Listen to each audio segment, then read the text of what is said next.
Class 10th Hindi का chapter number 4 जो है नाखून क्यों बढ़ते हैं, हजारी प्रसाद द्विवेदी की, उसको हम लोग देखेंगे। एक एक ऑब्जेक्टिव को अच्छे से डील करेंगे। पहला क्वेश्चन है ललित निबंध है, तो ललित निबंध क्या है? तो ललित निबंध क्या है? नाखून क्यों बढ़ते हैं, यहाँ नाखून हो जाएगा, नाखून क्यों बढ़ते हैं? बहादुर मछली नौबत खाने में इबादत किसका है? ललित निबंध किसका है?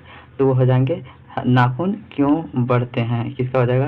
तो नाखून क्यों बढ़ते हैं, इसका करेक्ट आंसर ए हो जाएगा। फटाफट उत्तर दीजिए आप लोग, ध्यान इसका। दूसरा क्वेश्चन है क्वेश्चन नंबर 2, यहाँ नाखून होगा, नाखून क्यों बढ़ते हैं, यह निबंध किसने लिखा है? नाखून क्यों बढ़ते हैं, यह निबंध किसने लिखा है? तो आप लोग फटाक से, गुलाब राय, हजारी प्रसाद द्विवेदी, नलिन विलोचन शर्मा, महात्मा गांधी। तो यह इसका राइट आंसर हो जाएगा हजारी प्रसाद द्विवेदी। अगला क्वेश्चन देखते हैं। नेक्स्ट क्वेश्चन है क्वेश्चन नंबर 3, निर्जल अपराधी किसे कहा गया? निर्जल अपराधी किसे कहा गया? ये भी यहाँ पे गलत हो गया, नाखून,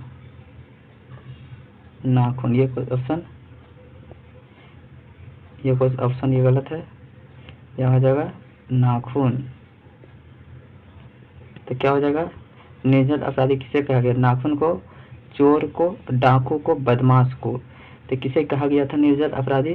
तो निर्जल अपराधी जो था वो नाखून को कहा गया था, इसका करेक्ट आंसर हो जाएगा।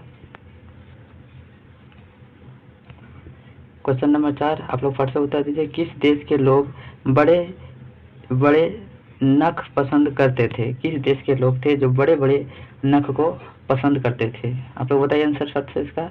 तो इसका गौड़ देश के लोग हो जाएंगे, इसका करेक्ट आंसर हो जाएगा ए, राइट आंसर हो जाएगा। कमेंट कीजिए, ध्यान आए। कौन छोटे छोटे नखों को पसंद करते थे? आप बता सकते हैं इसका आंसर। कौन छोटे छोटे नख को पसंद करते थे? तो मालव, मध्यदेशीय, दक्षिणापथ, गंधार। तो कौन थे? वह दक्षिणार्थ थे, इसका आंसर सी हो जाएगा।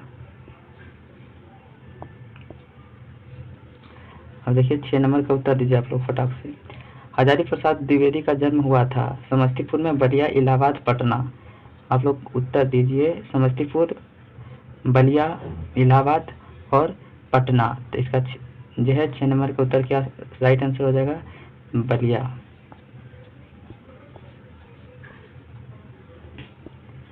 नख किसका प्रतीक था? नख जो था, नाखून, किसका प्रतीक था? 7 नंबर का क्वेश्चन है। मानवता का, पशुवता का, दोनों का, इनमें से कोई नहीं। तो नख जो था पशुवता का था, इसका करेक्ट आंसर बी हो जाएगा। चलिए अगला क्वेश्चन नंबर 8, दूसरे के इशारे पर भटकाने वाले लोग को क्या कहते हैं? मतलब दूसरे के इशारा पर जो लोग भटकते हैं उसे क्या कहते हैं? आप लोग बताइए आंसर फट से, कौन सा हो जाएगा? तो इसका आंसर हो जाएगा बी हो जाएगा। तो मूल उद्देश्य को लोग कहते हैं। आगे बढ़ते हैं। चलिए क्वेश्चन नंबर 9 का उत्तर दीजिए। हजारी प्रसाद द्विवेदी को साहित्य अकादमी पुरस्कार किस रचना पर मिला था? बताइए फटफट इसके जवाब दीजिए। तो किस रचना पे मिला था? तो आलोक पर्व एक रचना है, उन्हीं के रचना पे उनको दिया गया था। किस रचना पे? आलोक पर्व के रचना पे। अगला क्वेश्चन है 10 नंबर, प्राचीन मानव का प्रमुख अस्त्र शस्त्र था। प्राचीन मानव का प्रमुख अस्त्र शस्त्र क्या था? तो वह नाखून था। चलिए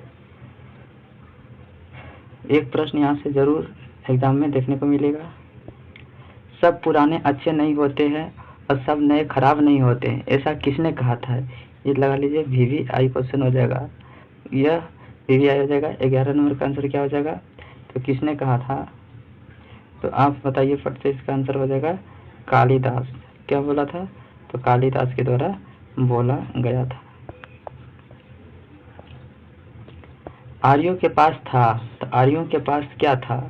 तो आर्यों के पास जो था वह डी, इसका आंसर क्या हो जाएगा? लोहा का अस्त्र था, घोड़ा था, मिट्टी के घर थे। तो आर्यों के पास लोहा भी था, घोड़ा भी था, मिट्टी का अस्त्र था, इसलिए इसका आंसर हो जाएगा डी, इसका आंसर हो जाएगा।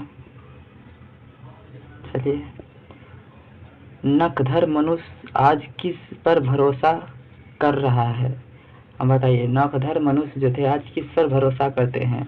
तो बंदूक पर, लाठी पर, एटम बम पर, लोहे के विभिन्न हथियार पे। तो वो करते हैं एटम बम पर करते हैं। इसका सी इज द करेक्ट आंसर हो जाएगा 13 का। नाखून क्यों बढ़ते हैं, यह प्रश्न लेखक से क्यों पूछा, यानी किसने पूछा? नाखून क्यों बढ़ते हैं, यह प्रश्न लेखक से किसने पूछा था? पत्नी पूछा था, बेटा, बेटी और भाई, किसके द्वारा यह प्रश्न पूछा गया था? तो यह प्रश्न जो पूछा गया था यह बेटी के द्वारा पूछा गया था। इसका आंसर क्या हो जाएगा? सी हो जाएगा। हिरोशिमा कहाँ है? तो हिरोशिमा जो है कहाँ है? तो हिरोशिमा और चीन में है, जर्मनी में है, नेपाल में है, जापान में है। तो हिरोशिमा कहाँ है? तो हिरोशिमा जो है जापान में है। इसका राइट आंसर हो जाएगा डी। अब कहता है दधीची की हड्डी से क्या संबंध था? मतलब दधीची के जो है हड्डी से क्या संबंध था? उसका संबंध जो था इंद्र के वज्र का था, इंद्र के वज्र से संबंध था। नेक्स्ट क्वेश्चन देखते हैं 17 नंबर। द्विवेदी जी के निर्जल अपराधी किसने कहा था? द्विवेदी जी को निर्जल अपराधी किसने कहा था? तो वह कहा था नाखून को कहा था। किसको कहा था? तो वह नाखून को कहा था निर्जल अपराधी। 18 नंबर क्वेश्चन है, भारतीय संस्कृति की क्या विशेषता है? जल्दी जल्दी कीजिए, भारतीय संस्कृति की क्या विशेषता है? तो भारतीय संस्कृति की विशेषता है बंधी युक्त है। कैसी है? तो बंधी युक्त है। इसका आंसर क्या हो जाएगा? सी हो जाएगा। और नेक्स्ट है 19 नंबर क्वेश्चन। 19 नंबर क्वेश्चन है, हजारी प्रसाद द्विवेदी किस पर गर्व है? हजारी प्रसाद द्विवेदी को जो है किस पर गर्व है? तो भारतीय परंपराओं पे। किस पे गर्व है? तो भारतीय परंपराओं पे। इसका आंसर हो जाएगा ए हो जाएगा। अगला क्वेश्चन क्या है, हिंदी साहित्य का आदिकाल किसकी कृति है? हिंदी साहित्य का आदिकाल किसकी रचना है या कृति बोलते हैं? तो 20 नंबर का क्या हो जाएगा? तो हजारी प्रसाद द्विवेदी का है। किसकी है? हजारी प्रसाद द्विवेदी का है। ये हो जाएगा इसका कंप्लीट। एक क्वेश्चन यहाँ से जरूर आएगा, नाखून का इतिहास किस पुस्तक में मिलता है? नाखून का इतिहास जो है कहता है कि किस पुस्तक में मिलता है? 21 नंबर का क्वेश्चन है। तो नाखून का इतिहास जो कामसूत्र पुस्तक है उसी में मिलता है। इसका आंसर हो जाएगा ए। अगला क्वेश्चन क्या है देखो, हम बार बार नाखून क्यों काटते हैं? बर्बरता को समाप्त, सुंदरता, आदत और मजबूरी। तो हम बार बार नाखून क्यों काटते हैं? इसलिए काटते हैं कि बर्बरता को समाप्त हेतु, यानी कि तो इसका आंसर राइट आंसर हो जाएगा ए हो जाएगा।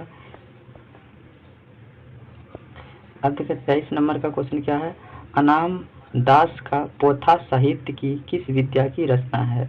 अनाम दास का पोथा साहित्य की किस विद्या की रचना है? तो वह रचना जो है उपन्यास की रचना है। क्या है? उपन्यास है। द्विवेदी जी को आलोक पर्व पर कौन सा पुरस्कार मिला था?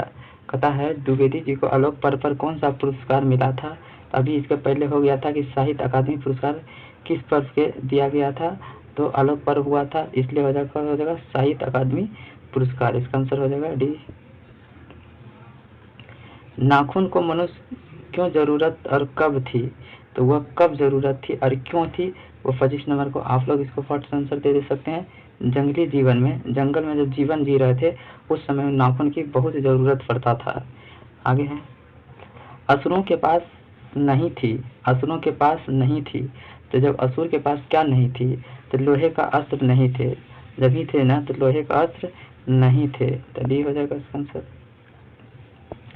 कितने वर्ष पहले भारतीय नाखून को जमने संवारता था? यानी कि जमने संवारता था कितने वर्ष बाद? ये 27 नंबर। तो ये जो कहा गया है तो 2000 वर्ष पहले का है। ठीक है। अगला क्वेश्चन है, कौन नाखून को जिलाए जा रहा है? कौन नाखून को जिलाए जा रहा है? तो अब कौन नाखून को जिलाए जा रहा है? तो वह प्रकृति जिलाए जा रहा है। कौन जिला रहा है उसको? कोई जिला रहा है तो प्रकृति का देन है। अगला क्वेश्चन है, दंतावलंबी अर्थ है। दंतावलंबी क्या अर्थ है? किसका मतलब दांत का आहार लेकर जीने वाला को क्या बोलेंगे? दंतावलंबी बोलेंगे। द्विवेदी जी को निर्जल अपराधी किसने कहा था? ये क्वेश्चन फिर से आ गया, तो वह नाखून को कहा था। किसको कहा था? तो वह किसको कहा था? तो नाखून को कहा था। द्विवेदी जी ने निर्दजल अपराधी किसको कहा था? तो वह नाखून को कहा था। उसके बाद अगला क्वेश्चन है, कामसूत्र किसकी रचना है? तो कामसूत्र जो रचना है, तो ये कामसूत्र जो है, तो ये किसकी रचना है? वात्स्यायन की रचना है। किसकी रचना है? वात्स्यायन की रचना है। आगे बढ़ते हैं। अगला क्वेश्चन है, सिक्तन का अर्थ होता है। तो सिक्तन का अर्थ जो होता है वह साबुन से, महाभारत दर्पण से, किससे होता है? तो मोम से होता है। अगला क्वेश्चन है, महाभारत क्या है? तो महाभारत क्या है? तो महाभारत एक प्रकार का क्या है? तो महाभारत एक प्रकार का पुराण है। क्या है? तो पुराण है। अगला क्वेश्चन, हिरोशिमा कहाँ अवस्थित है? तो ये क्वेश्चन हो चुका है, तो जापान में अवस्थित है। इसका आंसर डी हो जाएगा। हजारी प्रसाद द्विवेदी का जन्म कहाँ हुआ था? तो हजारी प्रसाद द्विवेदी का जन्म जो हुआ था बलिया में हुआ था, उत्तर प्रदेश। ये भी क्वेश्चन हो चुका था। इसका आंसर हो जाएगा सी हो जाएगा। हजारी प्रसाद द्विवेदी का जन्म कहाँ हुआ था? तो बलिया उत्तर प्रदेश में हुआ था। अगला क्वेश्चन है, कौन मनुष्य का आदर्श नहीं बन सकती? कौन मनुष्य आदर्श नहीं बन सकता था? तो कौन मनुष्य था जो कि आदर्श नहीं बन सकता था? तो वो बंदरिया मनुष्य आदर्श नहीं बन सकता था। अगला क्वेश्चन है कि देवताओं के राजा से किन्हें संबोधित किया गया? देवताओं के राजा से इंद्र को संबोधित किया गया है। ठीक है। उसके बाद नेक्स्ट क्वेश्चन है, पृथ्वीराज रासो किनका संपादन है? तो पृथ्वीराज रासो जो है ये किसका संपादन है? तो ये पृथ्वीराज रासो जो है ये संपादन किसका है? तो ये जो है ये हजारी प्रसाद द्विवेदी का संपादन है। अशोक का फूल किसकी रचना है? तो अशोक का फूल जो रचना है हजारी प्रसाद द्विवेदी का। अगला है, हजारी प्रसाद द्विवेदी की मृत्यु कहाँ हुई थी? तो हजारी प्रसाद द्विवेदी का जो मृत्यु हुआ था वह हुआ था 1979 में दिल्ली में हुआ था। हजारी प्रसाद द्विवेदी का जन्म कब हुआ था? तो हजारी प्रसाद द्विवेदी का जन्म हुआ था 1907 में, 19 अगस्त को हुआ था हजारी प्रसाद द्विवेदी का जन्म।